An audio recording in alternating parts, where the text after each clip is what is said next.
ధైర్య సాహసానికి సెల్యూట్.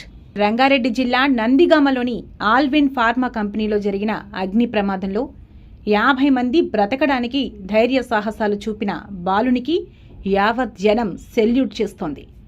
కంపెనీలో ప్రమాదవశాత్తు ఒక్కసారిగా మంటలు చెలరేగడంతో ఆ సమయంలో 300 మంది కార్మికులు పనులు చేస్తుండగా మంటల వ్యాప్తికి 50 మంది కార్మికులు చిక్కుకున్నారు.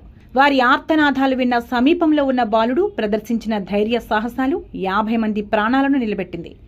వెంటనే తనకు తోచిన సహాయంతో బిల్డింగ్ పైకెక్కిన బాలుడు సాయి చరణ్ తాడును కార్మికులు బయటకు వచ్చేందుకు ఏర్పాటు చేయడంతో ఆ తాడు ద్వారా కార్మికులంతా బయటకు వచ్చి ప్రాణాలు దక్కించుకున్నారు.